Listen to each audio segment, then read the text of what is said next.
And now, it's time for another Dice Tower review with Tom Vasel.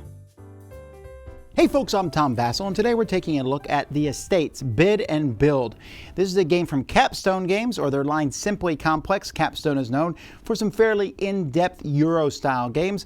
This one is a lighter auction-style game with some really pretty pieces and an interesting auction method. And in fact, you can win this game by losing, kind of, sort of. Let me show you.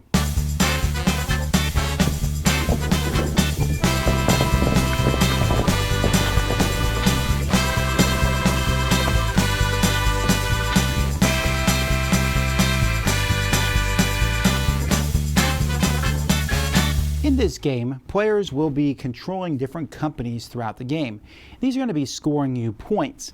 As the game goes by, you're going to be building buildings into different rows. Smaller blocks go on top of larger blocks. And each row needs to get to this river here to finish. However, it's possible that rows can be lengthened or shortened. At the end of the game, if a row is not finished, so maybe this row was lengthened by 3 and it's not finished, then every building in this row will score negative points. So if I own the green company, I'm going to score -4 points for this row. If a row is finished, let's say this row has only needed 1, then this building is going to score the green player 4 positive points. How do you get to this end? Well, everyone's going to have millions of checks. And at the beginning of your turn, you can take one of your $1 million checks and stick it under the board. That's basically just a point for you at the end of the game, but it's also out of the game. Other than that, there will be an auction. So when it's your turn, you're going to pick something to auction. You can pick any of the buildings here that are in this block. You're going to build this block at the beginning of the game. Not every color will be represented, possibly. There's going to be 12 blocks that are not pulled from this bag and put there. So you can pick any of the end blocks to auction off. So maybe I want to auction off this 4 gray block. Or I can pick a roof if there's a building to put the roof on. Or I could pick one of these 5 wooden blocks over here. When there's an auction, each person gets to make a bid going around the table once, and when it comes back to the person who put it up for auction, I can accept the highest bid, take that money from the person, and they get whatever it is, or I can pay them that much money, and then I get whatever the thing is. If you get a block, you will pick which row it goes in, remembering that a smaller block can go on top of a larger one. If you're the first person to build one of the different colors here, one of the 6 different colors, so if I'm the first person to build blue, I will take this, Skyline Capital. I now own the blue company, for better or for worse. So players are going to be building these. Some of the spots on the board, these 5 spots, can only have 1 level put on them. Others can have more. If you build a 6, obviously it could go up to 6 levels. It probably won't. You can also pick a roof. You'll flip it over, and then this roof is going to be auctioned off, and then the roof just goes on top of one of the buildings, and it basically shuts that building down. It can no longer go higher or not, but it's going to add its value to that building.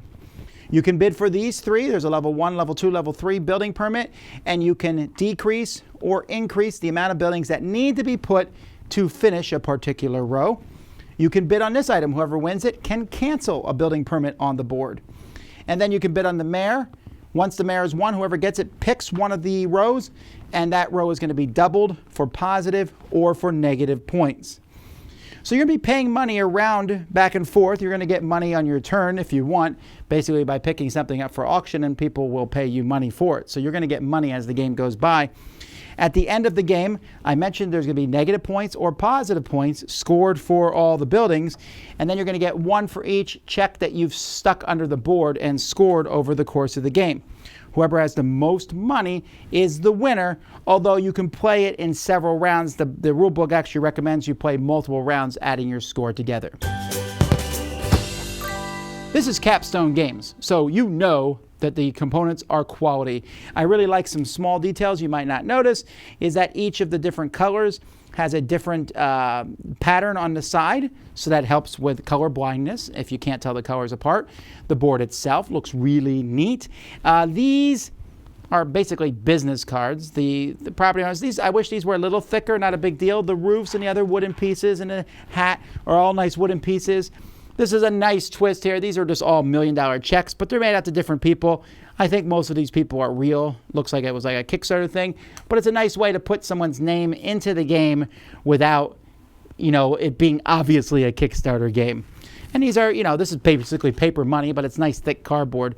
Overall, not a ton of pieces in this game. Nice big bag. You actually get 2 of them to store everything in.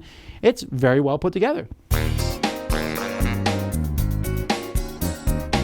I almost feel the need to justify myself here now as I finish up this review. And the reason for that is I don't like the estates. I don't like it at all. However, note the difference here. I'm not calling this a bad game. I believe I'm putting up another review today where I am calling the game bad game, but this one I'm not. It's just not the kind of game I like. So hopefully this review will help you. Maybe you're like me and you won't like this. Maybe you are opposite and you like it. Fantastic. And I've seen lots of people enjoy this game. So here's why I'm not a huge fan of the game. This game gives in a microcosm to me something I don't enjoy in games, where I feel like I'm playing part of a game but don't have a lot of ownership in a game. When I play a game, I want to have my stuff in front of me that I'm in controlling and winning. It's very possible in this game, especially if you play with multiple players, and it can go up to 5 players, you might not control any of the companies. Now, some people, there's like a challenge to that, right? Don't own any of the companies, make sure none of the lines of blocks finish, do your best to stop them, throw lots of money under the board, and win that way. Everyone else scores negative points. That's interesting that shoot the moon possibility exists. I just don't find that fun in a longer style game. Because the whole thing, it's only 45 minutes per round. Well, that's kind of a long round to me. But, so I don't like that lack of ownership. You look at the cubes out there and you're like, there's a lot of yellow cubes. Well, I want to be the first person to get a yellow one. And once you have a company, for better or for worse, it's yours. And sometimes you get stuck in these positions. The auctioning in this game, now I'm kind of waffle on auctions. Sometimes I like them, sometimes I don't. Here, the auction's interesting because when it gets around to you, you can take the money or pay the money. But I feel like every auction in this game is a critically important auction. And that's fine, right? But it's almost like a take that game, but expand it into a longer, deeper thing. So a lot of times people ask me why I'm not a big fan of diplomacy, why I don't mind other games.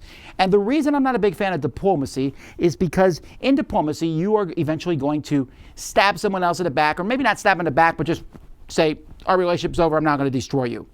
Which in a short game, in a game that's several hours, it feels grittier. That's how I feel about the estates. Not that it's a long game, but in a game with quick auctioning and buying stuff right, this game, 45 minutes isn't a long game by any means, but the decisions in the auctions here feel so critical that if I lose one, it's not like it's like, oh, did I just lose the game? And you can sometimes foresee your doom halfway through the game because the colors you have, and you're like, okay, well, my only hope now is scorched earth policy and make everyone else lose worse than me. It's pretty. I get it. There's going to be lots of strategy in the game.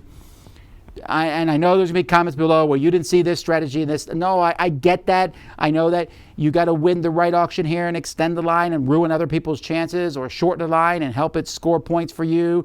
If someone has a really big tower, you do everything you can to make sure that line doesn't finish, and then double it with the mayor and then make them lose a lot of points.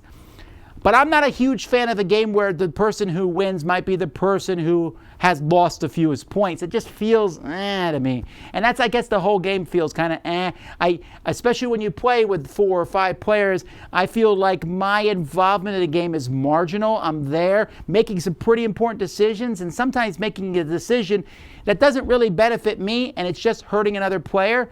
And so it feels like a very fancy take that style game.